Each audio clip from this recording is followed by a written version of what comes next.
Salam jumpa kembali pemirsa, baru saja DPR mengadakan acara dialekta demokrasi yang menampilkan beberapa narasumber, di antaranya Fahri Hamzah dari Partai Gelora. Menarik, apa yang dikemukakan oleh Fahri mengenai sistem pemilihan dan tata kerja anggota DPR ke depannya nanti. Pemikiran Fahri agar anggota DPR nantinya harus benar-benar mewakili aspirasi rakyat. Dan tidak seperti kebanyakan oknum wakil rakyat saat ini yang banyak berprofesi ganda. Mari kita dengarkan apa saja yang menjadi pemikiran Fahri Hamzah. Di Eropa, di Amerika, kewalahan orang. Ya. Di Amerika lagi kewalahan banget ini soal demokrasi liberal ini. Karena kata mereka, ini kok akhirnya yang difasilitasi pertengkarannya itu hal-hal yang tidak ideal lagi gitu. Sekarang ini soal identitas ya. SARA kalau di kita itu kok dilayani pertengkarannya, apalagi karena ada sosial media dan sebagainya. Akhirnya orang berpikir, oh demokrasi tidak bisa dipakai lagi untuk mengkonsolidasi kesejahteraan. Yang kelihatan matang terkonsolidasi negara-negara disebut Pak Fadli tadi, China, Rusia, Turki sekarang. Turki dahsyat, ya pertumbuhannya sekarang ini. Tapi itu tadi, mereka nyebut diri demokrasi, tapi kita menentangnya hanya karena sirkulasi pemimpin, terutama di eksekutifnya itu yang tidak lancar. Nah, saya kira Indonesia juga gitu perlu memikirkan bagaimana desain pemerintahan yang lebih stabil bagi kita dan tidak perlu mengekspor konflik di tingkat bawah. Seperti yang terjadi sekarang, konfliknya terlalu banyak. Alasan kita bertengkar dalam politik itu terlalu banyak, padahal sama sekali tidak rasional. Ini yang saya gambarkan sebagai anak kecil yang bertengkar, dan menurut saya ini sudah capek bertengkar. Perlu orang tua yang punya wibawa untuk menyatukan mereka kembali. Karena bertengkarnya banyak yang gak substantif. Ya, koalisi-koalisi misalnya, kemarin berkelahi sama ini, ternyata kumpul juga, ya kan? Katanya Anies Baswedan antitesis Ganjar, ternyata mau ngumpul juga. Kayak gitu-gitulah sebenarnya yang saya sebut, kita terlalu melayani pertengkaran rendah ini. Nah, saya punya solusi sebenarnya Pak Jazilul, dan ini sekaligus supaya tidak mahal ya. Menurut saya masa depan kita itu sistem distrik. Dan pemilihan MPR itu pakai electoral college. Seperti di Amerika itu. Amerika kan bukan pemilihan presiden langsung. Negara demokrasi juga, kampion juga. Dia pakai electoral college. Jadi harusnya ada 2 dapil Pak. Dapil kabupaten kota serahkan kepada anggota dewan. Sehingga konfliknya itu di kabupaten kota aja. Termasuk waktu memilih presiden nanti konfliknya di situ aja Pak. Tidak perlu ada konflik nasional. Seperti sekarang ini. Termasuk kenapa saya setuju ibu kota pindah dari Jakarta sekarang ini, terlalu dekat ibu ini dengan konflik. Saya gara-gara ngeritik Ahok, di demo pakai parang di Manado. Ya kan gak ada urusannya sebenarnya. Tapi lagi-lagi ini karena kita mengentertain konflik, dan ibu kota itu diganggu oleh politik seperti ini. Jadi IKN itu betul gak usah dipimpin oleh pilkada. Sebab jangan dekatkan konflik ibu dengan pusat kekuasaan. Jadi distrik DPR itu sistem distrik kabupaten kota. DPD kalau mau, di DPD ini kan masih bingung sekarang ini, mau diperkuat atau ditiadakan gitu. Menurut saya diperkuat. Karena ini second check sistemnya gitu. Dapilnya provinsi. Gitu. Kasih tugas lah, kan banyak yang kita bisa bagi tugas ini. Tapi harus kesadaran bahwa partai politik boleh nyalon DPD, tidak ada masalah gitu. Nah, jadi hal-hal seperti ini, mendesain ulang sistem inilah yang menjaga demokrasi ke depan Pak. Nggak bisa cuman memperbaiki DPR terus demokrasi jadi selesai gitu, tidak juga gitu.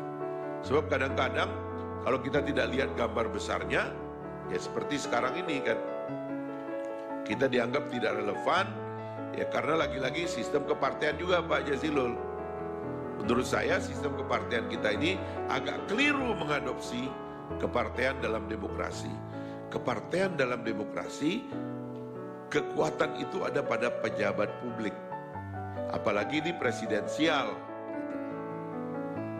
Tidak boleh ada institusi yang mengendalikan negara dari belakang layar. Saya mengikuti wawancara Bung Budiman beberapa hari ini. Kalau saya dengar bagaimana diatur-atur dari belakang, kita kasih ini, kita kasih, nggak boleh, Pak. Itu adalah torpedo dan kudeta terhadap prerogatif presiden. Tidak boleh, Pak. Dalam negara demokrasi itu, pejabat publik itu transparan. Kalau terlalu banyak dapurnya yang tidak kelihatan, itu akan mengganggu pertanggungjawaban. Dan itu yang tidak boleh kita biarkan ke depan, makanya kita kembalikan sistemnya bahwa yang berdaulat itu adalah elected official, orang yang dipilih oleh rakyat. Termasuk di DPR ini. Kenapa banyak kritik kepada DPR? Karena kita terlalu banyak nggak bisa mengatakan sesuatu yang sebenarnya diinginkan rakyat. Karena begitu kita menjabat, padahal kita dipilih rakyat, kita punya loyalitas ganda. Itu mesti dihentikan, Pak. Saya dulu memenangkan pertarungan dengan PKS, ya. Dan saya kira akan dipakai jurisprudensi ini oleh pengadilan untuk mengatakan bahwa anggota dewan tidak bisa dipecat. Bisa berhenti dari partainya, tapi tidak bisa diberhentikan. Oke, Pak. Tidak bisa diberhentikan dari wakil rakyat. Dia tetap adalah wakil rakyat. Bisa berhenti dari wakil partai, tapi nggak bisa berhenti sebagai wakil rakyat. Nah, hal-hal seperti ini yang menurut saya ke depan itu bisa menjamin adanya satu sistem yang lebih stabil dan dinamis gitu. Sebab jangan sampai kita terkunci, kita terjebak lagi-lagi kepada keterpemimpinan seperti yang terjebak dari Orde Lama ke Orde Baru dulu. Nah, hal-hal ini yang saya usulkan memang karena sudah ada Pak Indra, itu harusnya dimatangkan mungkin karena di MPR juga ada lembaga kajian, draft-draft yang pernah kita bikin dulu juga diserahkan ke tim kajian di MPR. Sebab MPR ini kan juga bingung kan, mencari peran yang pas buat MPR bingung kan. Ya untung Bambang Susatyo punya kesibukan sendiri banyak. Jadi kelihatan kayak ada kegiatannya gitu kan. Tapi sebenarnya kan masih bingung. Ini mesti. Kalau tidak nanti masing-masing, Pak, hasrat masing-masing. Nah, ini yang repot nanti ke depan. Demokrasi harus ditata dan dikelola dengan satu sistem berpikir yang rasional gitu. Mungkin itu sebagai pengantar. Terima kasih. Assalamualaikum. Ketika ditanyai tentang metode-metode pengaturan anggota dewan, Fahri menjabarkan secara terperinci. Karena metode pengaturan anggota dewan itu harusnya ya berbasis individual gitu. Kan pendapatnya cuma dua, setuju atau tidak setuju, atau abstain kan. Sebenarnya nggak perlu fraksi itu sih. Itu basisnya ke orang-orang aja gitu. Jadi, tapi syaratnya kan 4%, 24 kursi. Jadi mohon doa supaya bisa dapat 24 kursi. Ya, yang kedua itu termasuk tadi yang dikatakan oleh Pak Jazilul. Sistem pemunculan pemimpin itu mesti diimplan dalam karir yang ada di dalam perjuangan partai politik. Nggak bisa partai politik diterpedo oleh orang yang punya uang. Ini memang agak berat ini kita pikirkan ini ya. Dengan segala maaf kepada teman-teman kita yang punya uang ya. Ini bukan tempat kalian. Ya. Gitu. Kalau mau nyumbang aja diam-diam, nggak usah. Ya kan? Ya memang ini bukan tempat dia kok. Orang berlatih menjadi pemimpin bangsa itu suka dukanya banyak. Beda dengan orang yang saban hari mikirnya untung rugi. Ya kan? Kita ini orang politik itu kan kurikulum berpikirnya itu berbeda dengan orang yang saban hari itu tadi berbisnis gitu. Nah itu sebabnya kalau mau berbisnis tapi menjadi anggota partai, jadi anggota partai dari awal. Jangan jadi anggota partai karena ada janji mau dicalonkan. Kayak Sandiaga Uno kan kasihan jadinya. Ya. Pindah-pindah dijadikan ketua Bapilu lah segala macam. Bapilu apa? Ya. Nah ini kan ini kan keganjilan. Daripada kalian jadi korban kayak gitu, tolong pikirkan sistemnya gitu. Saya terus terang ya, itu yang saya bilang, kenapa saya ini ada hati ke Pak Prabowo itu. Ya karena rutenya dijalanin gitu loh. Dia bikin partai, dia kader orang, ya, dan dia ada di situ. Tadinya karena dia nggak punya jabatan di dalam negara, nggak populer, tinggal di Hambalang sana. Tapi begitu masuk ke kementerian, mulai dianggap. Meskipun di negara kita ini, di rakyat kita itu ada bias. Yang populer itu orang eksekutif. Orang legislatif kayak kita ini ngoceh terus. Ya kan dianggap pengganggu.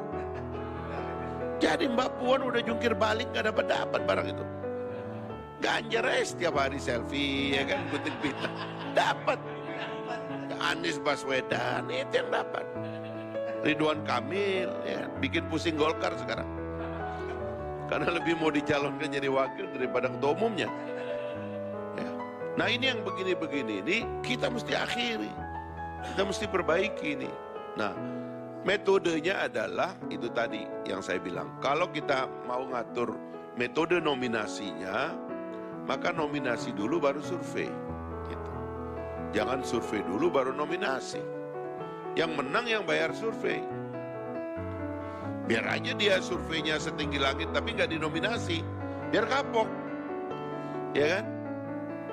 Ini kan nggak ada orang yang bermain di luar struktur, sementara kita di Dewan ini setiap hari bikin kontroversi, nggak pernah populer. Apa yang nggak pernah kita omongkan kepada rakyat?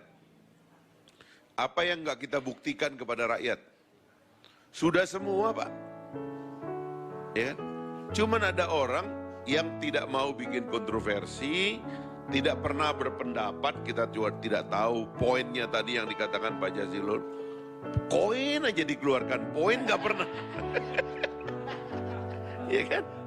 Bayar pulsa terus dia. Nah ini hal-hal yang mesti diakhiri juga. Makanya saya menganggap bahwa penguatan sistem distrik dengan DPR di distrik kabupaten kota dan DPD di distrik provinsi itu bisa menjadi jalan bagi kita untuk membuat pemilu yang lebih mengakar. Melalui MPR tidak ada masalah. Saya mengapresiasi pidatonya Ibu Mega soal kembalinya MPR, tapi tolong pakai sistem distrik. Kalau kita tidak pakai sistem distrik, nanti partai politik punya mau yang tidak sesuai dengan maunya rakyat. Terjadi distorsi lagi. Karena partai politik itu mau mengendalikan anggota dewan bukan berbasis kepada kepentingan partai politik, bukan kepentingan rakyat. Jadi mesti ada kesadaran partai politik, kita mesti memutus kendali kepada elected official. Begitu orang sudah dipilih oleh rakyat, putus hubungannya dengan partai politik. Hubungannya hubungan moral aja, hubungan etik aja. Karena dipilih rakyat. Ya kan ada orang yang dicalonkan partai politik gak terpilih. Ya kan, yang terpilih ini kan karena dipilih rakyat. Dia mendapat gaji kan karena dipilih rakyat, bukan karena di partai politik. Toh ada yang dicalonkan partai politik gak terpilih. Terus kenapa kalau di eksekutif begitu? Bupati, wali kota gak ada ikatan, padahal dia orang parpol juga. Kenapa kalau anggota dewan diikat? Ini kan menciptakan ketidakseimbangan kamar. Eksekutif menjadi terlalu dominan karena nggak bisa dikontrol oleh partai politik gitu. Legislatif menjadi lemah karena dikontrol oleh partai politik. Nah ini yang begini-begini kita mesti selesaikan lah ya. Saya kira dengan ikhtiar baru kita menuju Indonesia emas 100 tahun, Indonesia merdeka dengan ibu kota baru di IKN, penataan ini boleh kita lakukan sekarang. Dan saya kira ya kalau kita nanti bareng-bareng gitu, apalagi tadi